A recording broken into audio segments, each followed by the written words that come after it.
Bueno, estamos con el flamante decano del Colegio de Arquitectos del Perú, Arturo Yep Abanto. Bienvenido, decano. Vamos a tratar el tema con él de qué hacemos con los pobladores que habitan en zonas peligrosas. Bueno, esto se ha puesto, ha entrado en el candelero, ¿no? Está en la luz pública, el foco de luz pública, de los problemas con la gente que vive en quebradas, ¿no? Que viene el huaico y vuelven a construir en la quebrada y pasan 10, 15 años, viene un niño, una cosa de esta, le vuelve a caer la quebrada. La gente que vive en la vera del río, construye en la vera de los ríos, del río Rímac, etcétera, y luego crece el río, lo hemos visto también en Ica, y se lleva las casas. Pero también hay problemas con los solares de Lima Antigua, ¿no? Hay solares en el Callao, en el Rímac, Barrios Altos, el famoso El Buque, este edificio grande del Buque. Hay una serie de casas pues que están en riesgo de colapso, ¿no? ¿Y qué hacemos? ¿Lo reubicamos? Que la gente no quiere salir muchas veces? Eso pasa también sobre todo en las quebradas. Uno le dice, oye, acá va a bajar el río. No, acá he vivido toda la vida y no quieren moverse. Y bueno, también hay la necesidad, evidentemente, gente que no es pudiente necesariamente y no tiene pues, los recursos para moverse. ¿Qué hacemos, Arturo Yep Abanto, decano nacional del Colegio de Arquitectos del Perú? ¿Qué hacemos en este caso? Buenos días, Alto. Muchas gracias. Saludos a todos los televidentes.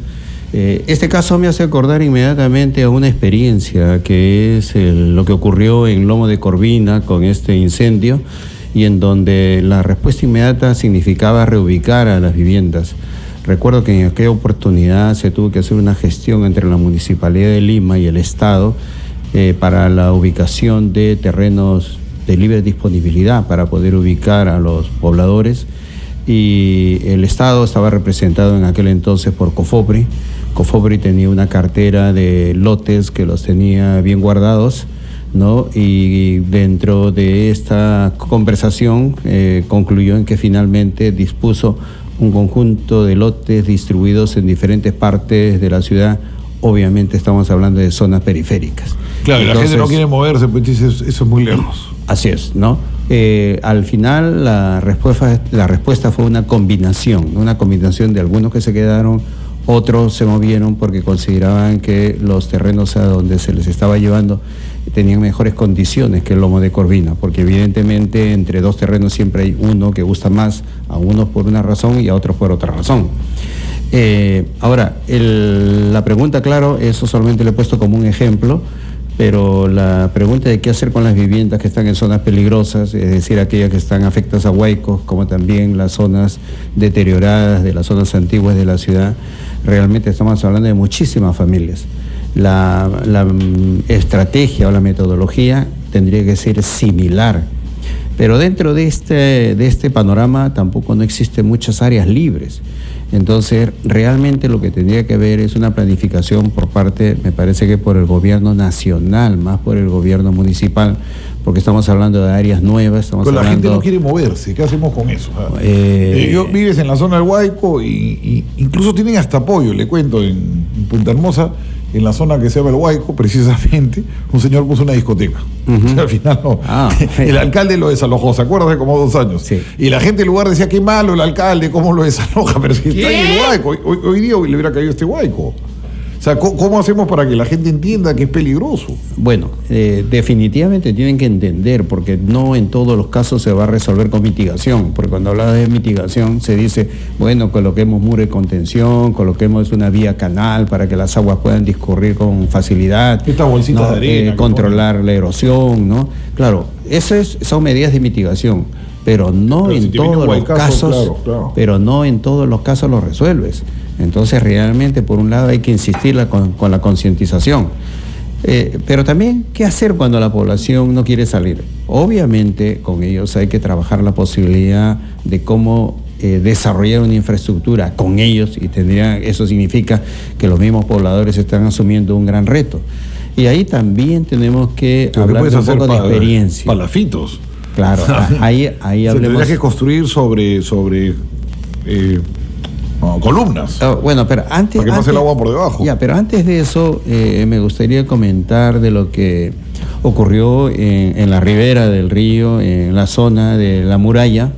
En ese sector se construyó el condominio de la muralla, y sobre una suerte de quintas deterioradas, en donde también había mucha gente, que también al estar en un lugar pues privilegiado de estar apenas a una cuadra del Palacio de Gobierno, ¿quién se quiere mudar? Nadie quiere reubicarse. Como pasó hace poco el Entonces, incendio se me va también ahí este incendio que había ahorita, famoso, hombre, hace un mes y medio, que la gente tampoco quiere mudarse. claro. ¿Se acuerda de este incendio que ha habido en esta zona, que le han reclamado a Castañeda porque no los reubicó? De los Ayanincas, donde también está... Claro, los nativos de... No. Claro, donde estaban los Ayanincas, sí. No se han querido mudar porque, claro, esta es una zona muy buena. Cangallo. La zona es una zona muy buena. Es una zona privilegiada. Claro, entonces, claro, si te quieren mandar al quinto infierno y ahí estás muy cómodo. Ahí estás interconectado con el norte y con el sur, con la vía de evitamiento. Claro, estás en evitamiento, o sea, es una zona... y a un paso del centro del Lema. Todo, exacto. Entonces, ¿qué hacer en esos casos? Entonces, ahí la experiencia del condominio de la muralla, ¿qué nos enseñó? Que existe siempre la posibilidad de que la población pueda participar en un proceso en donde la autoridad lo que tendría que hacer es llevarlas a la población, en este caso afectada o beneficiada, a una nueva ubicación en forma de vivienda temporal. Ellos se comprometan a la construcción del nuevo hábitat, participan con su mano de obra, pero para lo cual tienen que estar preparados para participar en un proceso de construcción de nuevas edificaciones, es decir, tendría que especializarse pues como maestro de construcción. ¿Y qué hacemos con la gente que no quiere mudarse? ¿Le hacemos firmar un certificado de que están es que va a llegar un momento... Es problema de ellos. Es que llega un momento que la mayoría finalmente entiende.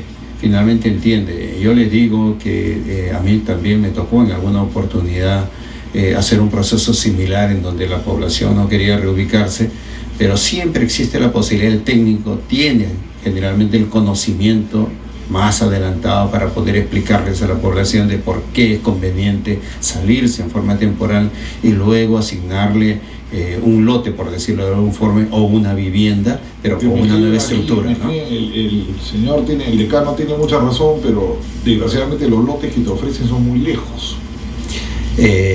Pero no se puede pensar que en todos los casos se tiene que, digamos, pensar, claro, los lotes pueden estar muy distantes, pero ese hábito luego se desarrolla, ¿no? Ahora, definitivamente también creo que el gobierno tiene que entrar en un proceso de renovación urbana.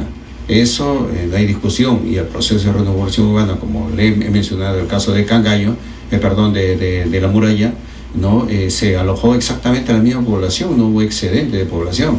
Y ahora, ¿cómo se logró? Obviamente con una construcción en altura. Entonces, cada lugar tiene su propia respuesta. Regresamos con Arturo Yep Abanto, decano Nacional Colegio de Arquitectos del Perú. Llamadas, por favor. Cecilia nos llama desde el Cercado. Cecilia, ¿cómo estás? Te escucha acá el decano del Colegio de Arquitectos. ¿Cómo estás? ¿Qué tal? Bienvenida. Un saludo a tu invitado, Gracias. Arturo. Gracias. Mire, acá honestamente, escuchándole bien atento al arquitecto, aquel problema no es tanto la municipalidad, sino nosotros mismos. Porque sencillamente... Se está perdiendo la señal, ¿puedes moverte? Ya, ahora sí. Ya, mejor, sí. Ya, ¿qué sucede? El problema no somos la municipalidad y nosotros somos nosotros. ¿Por qué? Porque sencillamente no nos esforzamos para trabajar y buscar una mejor vivienda. ¿Por qué? Porque sencillamente si salimos pucha, caramba, todos los días de lunes a sábado o domingo a trabajar para juntar irnos a una vivienda mejor, no vamos a ver interesantes. Cecilia dice que la responsabilidad de la gente. Sí. Más que las municipalidades. No, por supuesto, porque de lo que le hemos podido entender, lamentablemente. No, lamentablemente, pues las personas se ubican en zonas peligrosas, ¿no? En las zonas de laderas, también cuando tienen mucha pendiente, no son adecuadas para construir. Y usted me está comentando en la pausa que en Quito, en Ecuador, no estás hablando pues de Estados Unidos, Canadá, Suiza, no sé, estás hablando de Quito, acá al costadito nomás. Hay un respeto tremendo, que ahí nadie puede construir laderas. Mire, yo de Quito lo que le quiero comentar son diferentes medidas de cómo el Estado, porque es un esfuerzo concertado entre el nivel nacional y el gobierno local, o quiero decir municipal, no permite que se pueda recuperar una ciudad y alcanzar un nivel de excelencia. Porque el centro histórico, la zona antigua de Quito, era realmente hacinado, congestionado. Y a través de la creación de dos tipos de instituciones, uno, crear un fondo de salvamento, se generaban un fondo de financiamiento con el aporte de las empresas, se destinaba el 10% del impuesto a la renta, se destinaba a este fondo de salvamento, que era una renta destinada a la recuperación del centro histórico. O sea, de esa forma lo que se garantizaba es el flujo financiero para ejecutar los proyectos de renovación urbana. ¿Qué proyectos? Como estos nacen del impuesto, estaban dirigidos a la recuperación de todo lo que es espacio público o de todos los inmuebles que fueran parte del dominio público. Es decir, no estamos hablando de inversión privada. ¿Qué pasa en aquellos predios de naturaleza privada? Existía otra institución, una empresa, en buena cuenta, que se llama la empresa del Centro Histórico de Quito. Y esta empresa, el Centro Histórico, es una empresa mixta, sí, capital municipal y privado, con todas las competencias para actuar en el ámbito privado. Jesús de Arequipa. Jesús. Aldo, muy importante el tema que estás tratando. Saludo al amigo que está comentando ahí. Gracias. Aldito, ¿sabes? Aquí en Arequipa, lamentablemente, 2 alcaldes son los que han regalado prácticamente y han ocupado todas las torrenteras. Luis Cáceres Velázquez y su hijo Roger, cuando fueron alcaldes, lo han dado a la torrentera. Actualmente hay 2 torrenteras aquí en la división entre Miraflores, Mariano Melgar y Mariano Melgar con Paucarpata. Hay 2 torrenteras que su ancho era por lo menos unos 20 metros, y ahora solamente han dejado 4 o 5 metros, lo han canalizado la torrentera. Si llovería acá como antes, no sé qué pasaría acá, pero lamentablemente aquí los 2 alcaldes, el Cáceres Velázquez, Luis y su hijo, regalaron todita la torrentera, y si ocurre algo acá en Arequipa, un aluvión como había antes, no se va a ver un desastre. Muchas gracias por tu llamada. Ese es un problema, pues los alcaldes han dado hasta títulos de propiedad, han puesto hasta luz, aquí en Lima han puesto hasta postes. Qué lindo el castellano de Arequipa, torrentera, es muy español ese término, es muy bonito, es español antiguo. En España dicen todavía torrentera, aquí no. Sí, me parece muy interesante el comentario que acaba de mencionar, pero también acá hacemos una interpretación equivocada de lo que es la propiedad o la entrega o la posesión del derecho a ocupar. Acá uno puede ser propietario de una playa, pero en la playa no puede construir, por más propietario que sea. Y la torrentera tiene exactamente esa característica. A uno le puede entregar la propiedad de la torrentera, pero no puede construir en toda la torrentera. Pero si viene el alcalde, pero ponte en el lugar, pues, de lo que dice Jesús, viene el alcalde te dice, mira, tienes título de propiedad, puedes vivir ahí. Se supone que es una autoridad. Si la autoridad te dice eso, pues, ¿dónde estamos? La autoridad solamente tiene competencia política sobre el tema, pero no sobre los aspectos técnicos. Y entonces corresponde hacer una evaluación técnica del área que se le entrega para ver qué área debe ser ocupable. También se pueden entregar terrenos pantanosos, y uno no puede construir en cualquier lado de un terreno pantanoso, tiene una lógica. Mira, esto ha generado también interés en provincias, porque estoy llamando Eduardo, marcó el 0824-802 desde Ica. ¿Cómo estás, Eduardo? Buenos días, Aldo. ¿Qué tal? Bienvenido. De igual manera te he invitado. Mira, es con relación a esto de las ocupaciones del territorio en las municipalidades provinciales. Sucede que en Inca ha habido la inundación específicamente, pero ¿qué ocurre? Las autoridades, en este caso las distritales, han autorizado la construcción de viviendas en zonas de alto riesgo, y prueba de ello la inundación. Con relación al invitado anterior, que estaban en disputa, la Encantada es altamente vulnerable porque está a unos cuantos metros del mar. Sí, están peleando por y está debajo del nivel del mar, creo. Claro, entonces yo digo, pues, hay una ley, no sé si pudieran tomar nota, la 29869, que creo que lo faculta, en este caso, a las municipalidades, que la población ocupe adecuadamente los territorios. Además está la otra ley, la ley de gestión de riesgos de desastre, la 29664. Mira, sucede algo ya que en varios programas he estado presentando ambas leyes, pero parece como que hubiera interés de que preferible no hacerlas sonar, ¿no? Porque las repiten, está tanto el CNEPRE, todo esto, pero nadie se manifiesta al respecto. Hay sanciones para las autoridades, para las constructoras, pero nadie... Muchas gracias por tu llamada. La ley es un problema de siempre en el Perú, señor Diep. Usted sabe que una vez vino un técnico americano hace años y dijo que el reglamento de tráfico del Perú era el segundo mejor del mundo. Y todos nos quedamos, fue hace un montón de años, todos nos quedamos con la boca abierta. Dijo que el reglamento era muy bueno, estaba muy bien hecho, pero mira cómo maneja. O sea, desgraciadamente, y lo que menciona él también es verdad, las leyes en realidad están bien hechas. Muchas de las leyes que uno ve en el Perú parecen hechas para Suiza, pero ¿qué pasa? No se respeta. Sí, pero yo... Se acata, pero no se cumple, como decía el virrey, ¿no? Pero yo reafirmo lo que mencioné antes y justo tomando en cuenta incluso el último comentario. Se pueden otorgar territorios para la ocupación, pero no puede ir por encima de la razonabilidad, porque cada territorio tiene condiciones específicas para ocuparse, inclusive, por ejemplo, que están hablando de zona de playas. Hay una ley que autoriza la ocupación de playas, pero van con restricciones. Y si se sujetan las restricciones, todo va a ser una ocupación ordenada. Pero si rebasa uno aprovechándose de una ley que título general... Por ejemplo, esto que ha pasado en el norte, que le están reclamando a la gente que ha construido hoteles, etcétera, en las playas. Balnearios enteros ya están hechos en el norte, ¿no? Y ahora la Superintendencia de Bienes Nacionales está reclamando, ¿cómo se va a arreglar eso si hay hasta... Pero es que mire también ahí. O el señor que mencionó la Encantada, vaya usted a desalojar la Encantada, imposible, pues ya es... Ya no hay cómo. Así es. Pero la ley, por ejemplo, en principio la ley es buena porque señala 50 metros de zona de playas. Sí. Exactamente, zona de playas donde no debería haber propiedad, ocupación. 50 metros de la marea más alta, incluso, o sea, para que estés protegido. Exactamente. Entonces, por más que en el caso que está mencionando de Colán el agua ha subido, ¿no? Si se hubieran respetado los 50 metros probablemente no le hubiera afectado. Pero las restricciones no solamente van hasta la línea de 50 metros de la línea de alta marea, sino incluso hay otra distancia más que se llama zona de dominio restringido, donde tampoco se puede construir.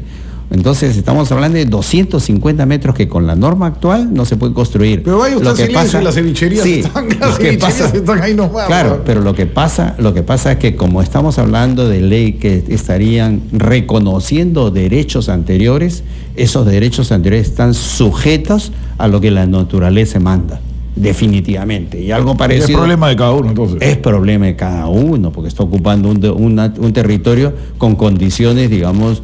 que el Estado no le da ninguna garantía. Incluso hay parte de la zona de villa que está bajo el nivel del mar. O sea, si hubiese un tsunami, eso se empoza. Definitivamente. Siguiente llamada, por favor.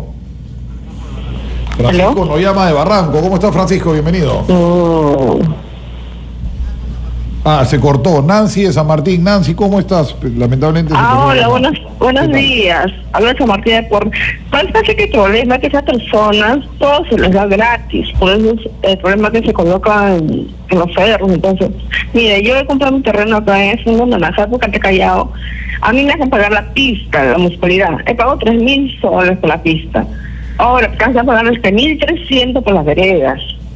Y el dueño de Red Fondo está haciendo, nos están cobrando $2.000 por darnos el título de propiedad.